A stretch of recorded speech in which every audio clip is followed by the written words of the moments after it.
মনোনয়ন না দেবার জন্য।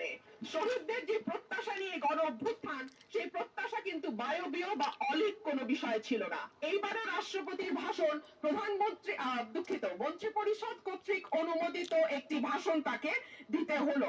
রুমিন ফারহানা, আপনার সময় 10 মিনিট। Thank you. মাননীয় স্পিকার, আপনাকে ধন্যবাদ। মাননীয় স্পিকার, এখন চলছে রাষ্ট্রপতির ভাষণের উপর আলোচনা। বাংলাদেশের সংবিধান অনুযায়ী প্রধানমন্ত্রী এবং প্রধান বিচারপতি নিয়োগ ছাড়া রাষ্ট্রপতিকে আর সকল কিছুই প্রধানমন্ত্রীর পরামর্শক্রমে করতে হয়, এবং প্রধানমন্ত্রী রাষ্ট্রপতিকে কি পরামর্শ দিলেন সেই ব্যাপারেও কোথায় কোনো প্রশ্ন উত্থাপন করা যায় না। সে কারণে দীর্ঘদিন ধরে রাষ্ট্রপতি এবং প্রধানমন্ত্রীর ক্ষমতার ভারসাম্য আনবার ব্যাপারে বারবার আলোচনা হয়েছে। সরকারি দল, বিরোধী দল, 24-এর অভ্যুত্থানের আগে পরে সকল সময় বলা হয়েছে যে রাষ্ট্রপতি এবং প্রধানমন্ত্রীর ক্ষমতার ভারসাম্য আনা হোক। বিএনপি তার ভিশন 2030 এবং 31 দফাতেও এই ব্যাপারে সুনির্দিষ্ট প্রস্তাব রেখেছে। মাননীয় স্পিকার, সে কারণেই সঙ্গতভাবে আমাদের একটা এক্সপেকটেশন ছিল যে এইবার রাষ্ট্রপতি মন্ত্রী পরিষদ কর্তৃক অনুমোদিত ভাষণের বাইরে গিয়ে তার নিজের মতন করে ভাষণ দিতে পারবেন, কিন্তু আমরা দেখলাম এইবারও রাষ্ট্রপতির ভাষণ প্রধানমন্ত্রী দুঃখিত মন্ত্রী পরিষদ কর্তৃক অনুমোদিত একটি ভাষণ তাকে দিতে হলো। তো আমরা যদি এতটুকু স্বাধীনতা মাননীয় স্পিকার রাষ্ট্রপতিকে দিতে না পারি, তাহলে আর আমরা কোন ভারসাম্যের কথা বলছি? যাই হোক মাননীয় স্পিকার, আমার বক্তব্যের শুরুতেই আমি ধন্যবাদ জানাই মহান রব্বুল আলামিনের দরবারে, যিনি আমার এই কঠিন যাত্রাকে সহজ করে দিয়েছেন। আমি তারপরে ধন্যবাদ জানাই আমার অসংখ্য নেতাকর্মী, যারা নানান ভাবে বঞ্চিত হয়ে ভয় ভীতির মধ্যে দিয়ে আমার নির্বাচন করেছে, দল থেকে বহিষ্কার হয়েছে, কিন্তু তারা আমাকে ছেড়ে যায় নাই। তাদের সকলের কাছে আমি কৃতজ্ঞ। মাননীয় স্পিকার, আমি আরো ধন্যবাদ জানাই বিএনপিকে আমাকে মনোনয়ন না দেবার জন্য। আমাকে মনোনয়ন না দেওয়ার কারণেই আমি বুঝতে পেরেছি বাংলাদেশের টেকনাফ থেকে তেতুলিয়া কত লক্ষ মানুষের ভালোবাসা, দোয়া, সহযোগিতা আমার পাশে ছিল। একটা দলীয় গণ্ডির মধ্যে থেকে নির্বাচন করলে এটা বুঝবার সৌভাগ্য আমার হতো না। মাননীয় স্পিকার, আমি গভীর শ্রদ্ধার সঙ্গে স্মরণ করি দেশনেত্রী, 3বারের সাবেক প্রধানমন্ত্রী বেগম খালেদা জিয়াকে, যিনি আমাকে স্নেহ দিয়ে রাজনীতিতে এনেছিলেন, এবং আমি বিশ্বাস করি তার অপূর্ণতা এই সংসদে কোনো দিন পূরণ হবে না। মাননীয় স্পিকার, হাজার মানুষের আত্মত্যাগ, তার ফসল হচ্ছে আজকে এই সংসদ।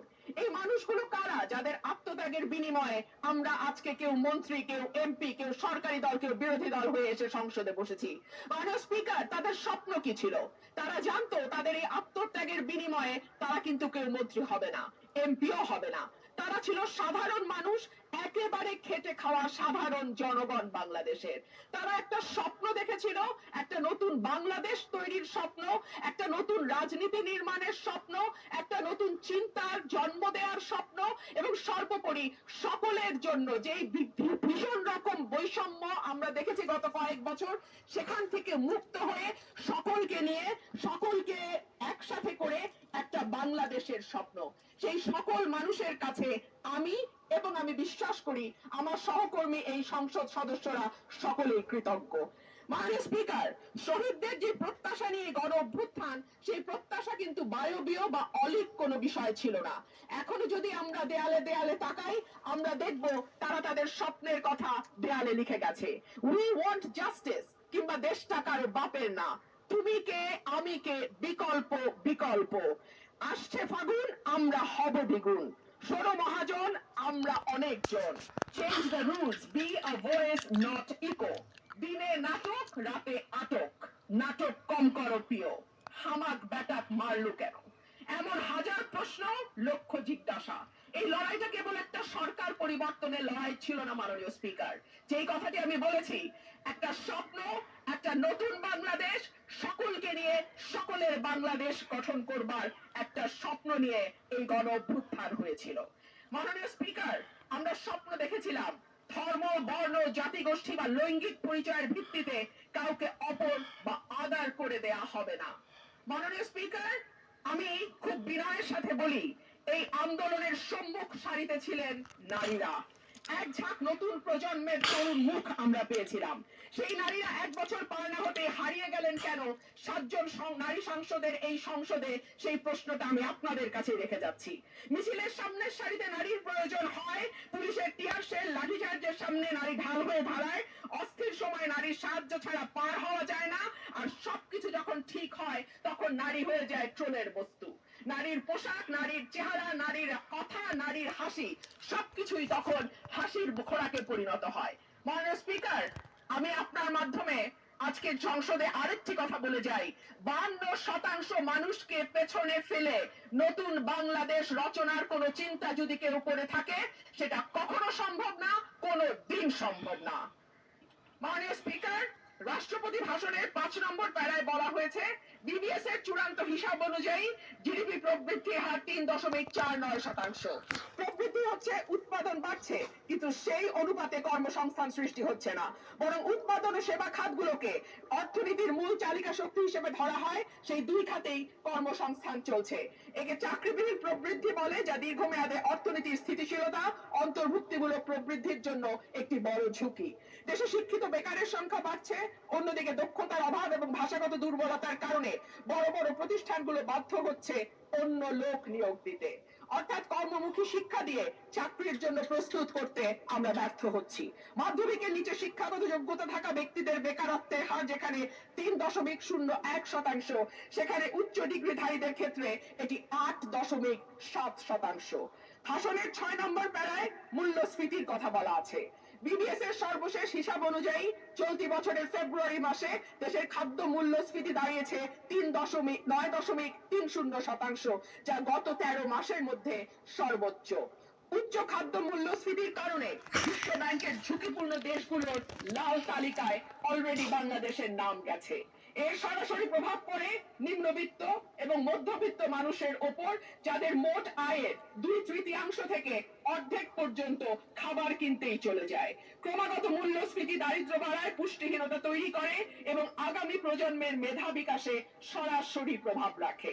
মাননীয় স্পিকার, প্যারার সাথে রাষ্ট্রপতি 19 ফেব্রুয়ারি পর্যন্ত বৈদেশিক মুদ্রার যে রিজার্ভ, সেটা দাঁড়িয়েছে $34.78 বিলিয়ন বলে ঘোষণা করেছেন।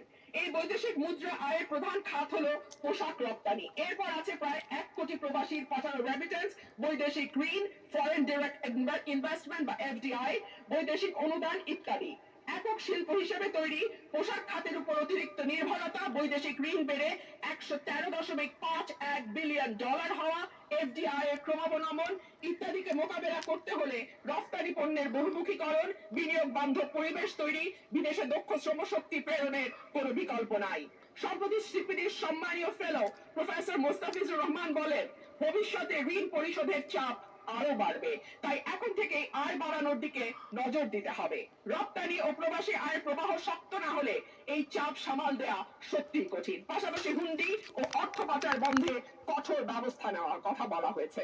গত 15 বছরে দেশ থেকে যে বিপুল পরিমাণ টাকা পাচার হয়েছে, যার পরিমাণ কেন্দ্রীয় ব্যাংকের হিসাব মতে $23,400 কোটি, সেটি ফেরত আনা না গেলে কিংবা ব্যাংক খাতে থাকা 6 লক্ষ কোটি টাকার খেলাপি ঋণের পরিমাণ কমিয়ে আনা না গেলে অর্থনীতির পুনরুদ্ধারের কোনো পরিকল্পনাই কাজে আসবে না। পাচারকৃত টাকার 75% যায় ওভার এন্ড আন্ডার ইনভয়েসিং এর মাধ্যমে। গত 10 বছরে এই ওভার এন্ড আন্ডার ইনভয়েসিং এর মাধ্যমে পাচার হয়েছে $68 বিলিয়ন। সুতরাং এই মিথ্যা ইনভয়েসিং বন্ধ করা না গেলে টাকা পাচারও বন্ধ সম্ভব নয়। মাননীয় স্পিকার, রাষ্ট্রপতি তার ভাষণে বাংলাদেশ ব্যাংক, রাষ্ট্রায়ত্ত ও বেসরকারি ব্যাংক, বীমা, আর্থিক প্রতিষ্ঠান ও পুঁজিবাজারের সঙ্গে সমন্বয়ের মাধ্যমে সার্বিক তদারকি উন্নতকরণ, আমানতকারীদের সুরক্ষা নিশ্চিত, খেলাপি ঋণ হ্রাসে গুরুত্ব দেওয়ার কথা বলেছেন। যে কোনো দেশে কেন্দ্রীয় ব্যাংক হলো আর্থিক প্রতিষ্ঠানের নিয়ন্ত্রক সংস্থা, এটি সরকারের ব্যাংক হিসেবে কাজ করে। দক্ষিণ এশিয়ার দেশগুলোর দিকে তাকালে দেখা যায় কেন্দ্রীয় ব্যাংকে প্রিন্সটন বা ক্যালিফোর্নিয়া থেকে পিএইচডি করা উচ্চ ডিগ্রিধারী মানুষজন, অভিজ্ঞতা সম্পন্ন লোকজন নিয়োগ পেয়েছেন। অন্যদিকে বাংলাদেশে নতুন সরকার গঠনের পর যিনি নিয়োগ পেয়েছেন, তিনি হলেন বিএনপির নির্বাচন পরিচালনা কমিটির সদস্য এবং একজন সোয়েটার ফ্যাক্টরির এমডি। মাননীয় স্পিকার, আমি আপনাকে অনুরোধ করব আমার সময় 2 মিনিট বাড়িয়ে দিতে। মাননীয় স্পিকার, একই ঘটনা আমরা বিশ্ববিদ্যালয়ের উপাচার্য নিয়োগের ক্ষেত্রেও দেখেছি। সবগুলো বিশ্ববিদ্যালয়ে দলীয় ভিসি প্রভিসি নিয়োগ দেওয়া হয়েছে।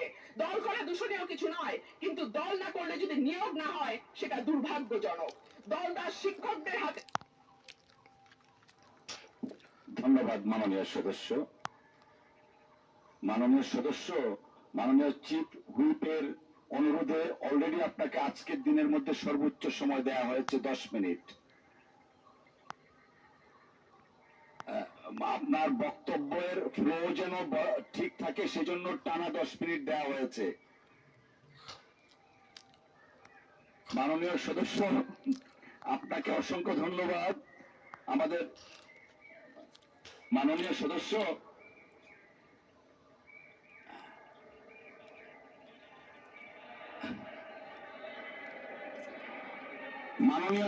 আপনি দয়া করে বসুন।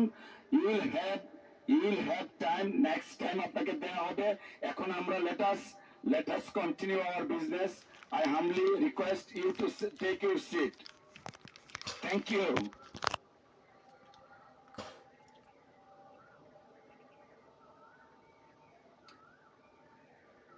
উনি তো স্বতন্ত্র। আচ্ছা ঠিক আছে, 1 মিনিট দেওয়া হলো আপনাকে। মাননীয় স্পিকার, আপনাকে অসংখ্য ধন্যবাদ। মাননীয় স্পিকার, রাষ্ট্রপতির ভাষণে উঠে এসেছে অলিগার্কিক কাঠামো ভেঙে জনগণের অংশগ্রহণ নিশ্চিত করা, বিনিয়োগ নির্ভর অর্থনীতি তৈরি করা। আশা করব আগামীতে সালমানের জায়গায় সাইফুর এসে বসবে না। আশা করব বিনিয়োগ বান্ধব পরিবেশ তখনই হবে যখন আমরা আমলাতান্ত্রিক জটিলতা কমিয়ে বিদ্যুৎ গ্যাসের নিরবচ্ছিন্ন সরবরাহ নিশ্চিত করতে পারবো, ঘুষ দুর্নীতি কমিয়ে একটা ওয়ান স্টপ সার্ভিসের ব্যবস্থা করতে পারবো।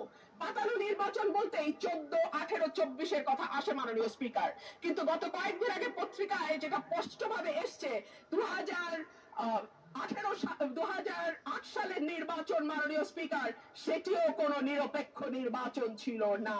2008 সালের নির্বাচনেও একরকম পাতানো খেলা এবং ভেতরে